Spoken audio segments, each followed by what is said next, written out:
Yo, there's so many, hey, there's so many, yo, there's so many, yo, there's so many lies. Look in my eyes, they know I'm the truth. You know that. Knocking them down every time I step in the booth.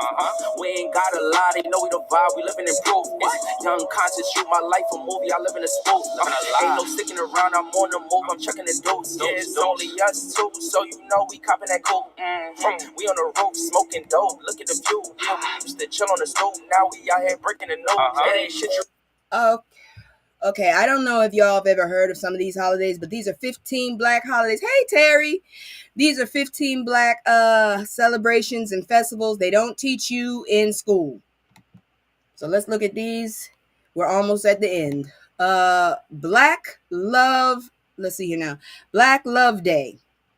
She might have left. They say Valentine's Day is for lovers, but February 13th is for Black love. Founded in 1993 by Washington, D.C. native Ayo Handy Kindi, Black Love Day is a holiday meant to celebrate all types of love in Black community, according to the New York Times. The holiday focuses on pride in being Black while also celebrating self-love, cultural preservation within the Black community. I ain't never heard of that day, but good to know. Rosa Parks Day. I'm not going to celebrate that. I'm sorry. She wasn't the first.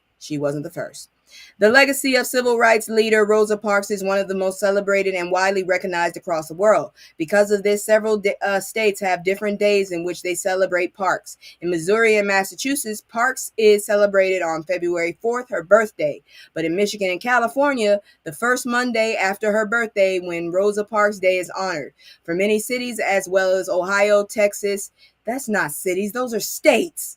For many states, as well as Ohio, Texas, Alabama, Tennessee, and Oregon, Rosa Parks Day is celebrated on December 1st, the day she was arrested while riding a segregated bus in Alabama. She is not the first. I don't feel that Black love over here in the beef sector. That's why it's the beef sector. Man, don't go there. That's why I stay the hell away from there. Emancipation Day. I heard something about that, but not much. In 1862, Congress passed the Compensated Emancipation Day Act. No wonder, no compensation. Ending all chattel slavery in the nation's capital, Washington, D.C., the then President Abraham Lincoln signed the bill into law on April 16th of the same year. With that, more than 3,000 enslaved people were granted permanent freedom, marking the first Emancipation Day. Every year since then, Black Americans remember the legacy of slavery and honor all of their lives affected by it. Nobody taught me about that damn day. God dang it. April 16, y'all. National Dashiki Day. Hell no. Oh, hell no.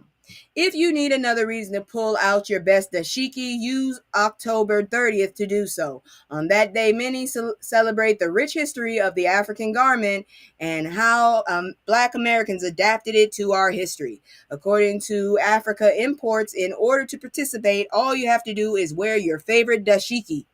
Do I have a dashiki? I don't know. Fact, she definitely wasn't the first. Sorry, Rose, but no, she wasn't. That's why I'm not getting into it. Jackie Robinson Day. Nobody is teaching me these days. On April 15th, 1947, Jackie Robinson debuted in the MLB, breaking the long-held color barrier in professional baseball. In 1997, after Robinson's death in 1972, the baseball group retired his number 42 across all major league teams. In 2004, the organization formally recognized April 15th as Jackie Robinson Day. During the holiday, all players on MLB teams wear 42 on their jersey to honor the late great player and civil rights leader. What the hell? Junka Canoe Day. Junka New Festival. Oh Lord, where's Miss Fleck when I need her?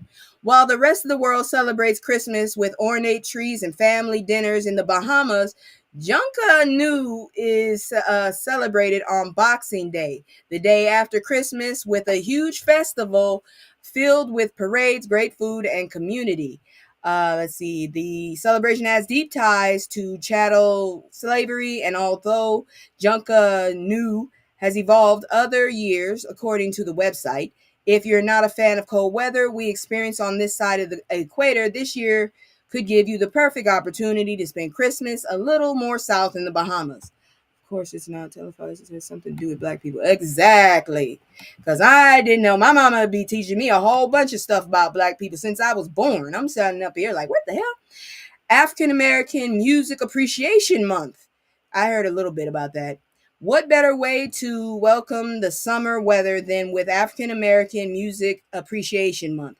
For the entire month of June, Black Americans contribute to music including that of jazz, hip hop, R&B, and country. Don't forget rock. We are in there too. Are all celebrated in various ways. The holiday was initiated by President Jimmy Carter in 1979. We need another one of him. But it wasn't until 2000 that it was recognized with the House Resolution 509. See, they sat on that shit, bastards. Marcus Garvey Day. Nobody told me about this day either.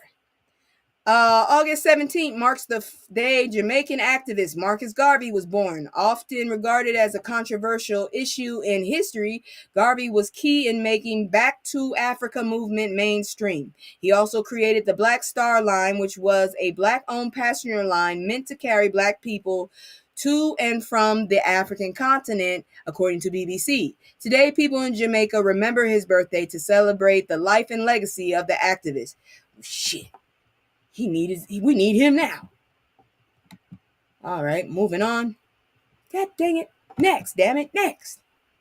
Malcolm X Day. I've been saying we hadn't needed one of those days. How come it's not national? How come we don't get the day off? May 19th, 1925, American civil rights leader and activist Malcolm X was born in Nebraska. In 2024, the Nebraska legislature passed a bill recognizing his birthday as a day of remembrance, according to KETV. Although they failed to make it a state holiday, Malcolm X Day is celebrated in X's home state as well as Berkeley, California, which first recognized the holiday in 1979. Fuck that. It's a holiday in my household now. Fuck that shit. I listen to him more than the other guy. Black Poetry Day. Ain't nobody told me nothing about these damn days. October 17th is largely recognized as Black Poetry Day, honoring the contributions of Black poets and writers throughout American history. The holiday celebrates the likes of James Baldwin, Nikki Giovanni, Amanda Gorman, and Paul Laurence Dunbar. I'm still pissed off. I didn't know about half of these damn days. What the hell? Jerry Rescue Day. What the hell is that? According to the Daily Orange, William Jerry Henry was an enslaved black man who fled to Syracuse, New York after his escape from slavery. In 1851, Henry was captured in Syracuse, but when local residents got news of his arrest, they banded together to break Henry out of jail. It was not only an act of resistance, but also an act of hope, of the world they were hoping to come. Yeah, not anymore. This asshole in office. Reverend Dr. Eric Jackson, acting NAACP Syracuse branch president and local pastor, told the news outlet, almost 174 years later, we celebrate October 18th as Jerry Rescue Day. That's what I'm saying. Y'all, I'm gonna cut this into a little bit, and then y'all go ahead and celebrate what you want. I think I'm just gonna mark these down. Harriet Tubman Day. Hell yeah.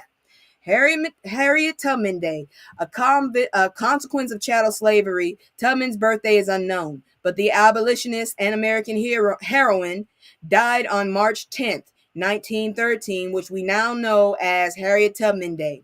Although there have been many calls to make the holiday federally observed, as of now, the only U.S. states of Maryland and New York recognize the day. Ain't nobody told me none of this shit.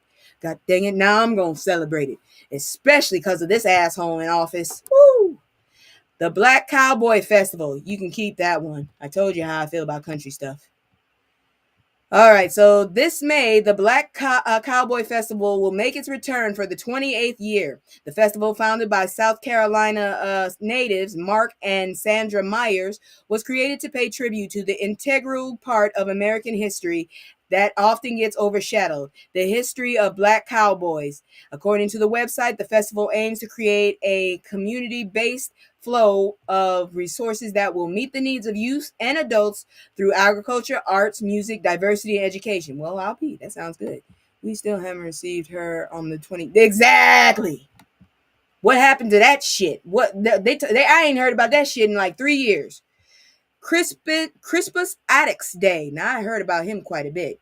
March 5th marks Crispus Attucks Day, a holiday to remember Crispus Attucks, a black man unalived in Boston Massacre of 1770. That's why.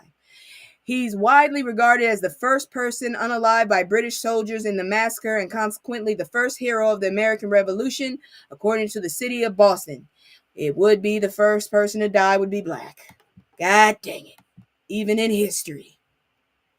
Maya Angelou Day of Reading. Nobody told me about that one, and this is recent. Known for her 1969 memoir, I Know Why the Caged Bird Sings, Maya Angelou was a civil rights activist and a winner of the Presidential Medal of Freedom. Angelou was a close friend to Dr. Martin Luther King Jr. and his wife, Coretta Scott King. And after his assassination in 1968, Angelou stopped celebrating her birthday, April 4th, in remembrance of King. According to Wake Forest University, she and Coretta Scott would send one another flowers on April 4th.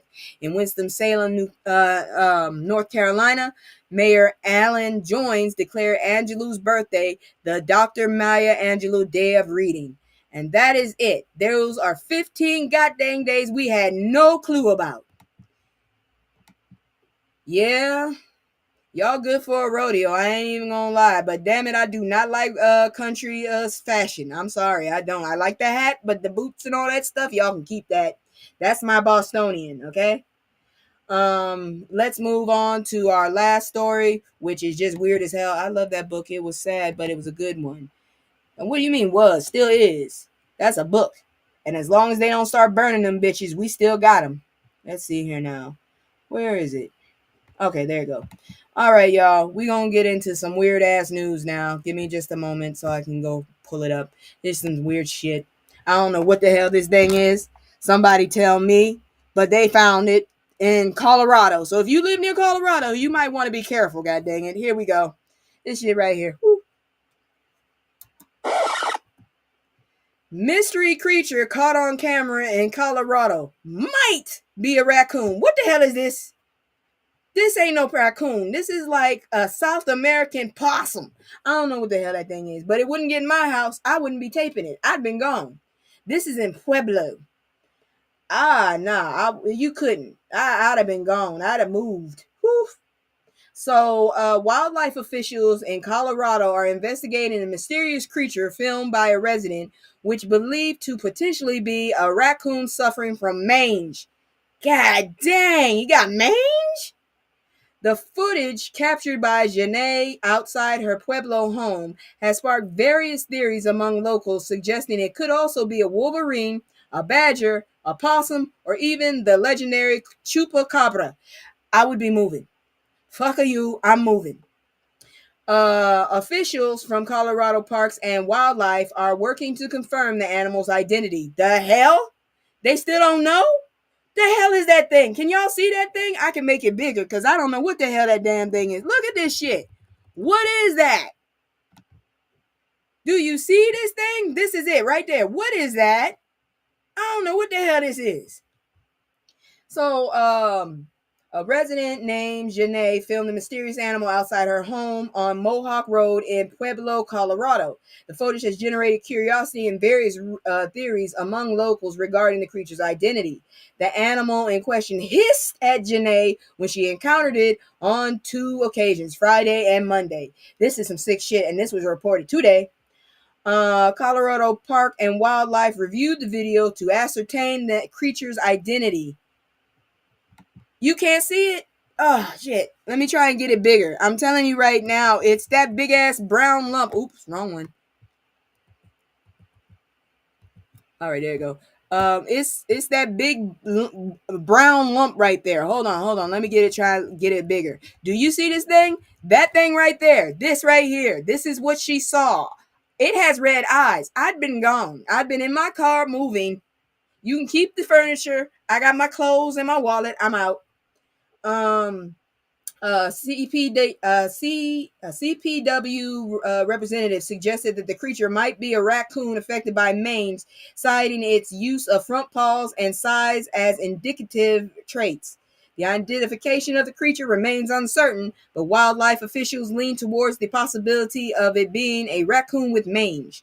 The situation reflects a combination of wildlife curiosity and community speculation about unidentified animals. I don't give a damn what this thing is. It can live there for the rest of its life. I'm out. I'm out. I'm out. This motherfucker right here, I don't know what it is. Look at that. It looks like a mutant rat when I look at it now, because here go the ears, okay, and there go another ear right there, and this is the nose, all right, and here comes one, it's red, two, it's red, and there go a widow peak, and that's gross.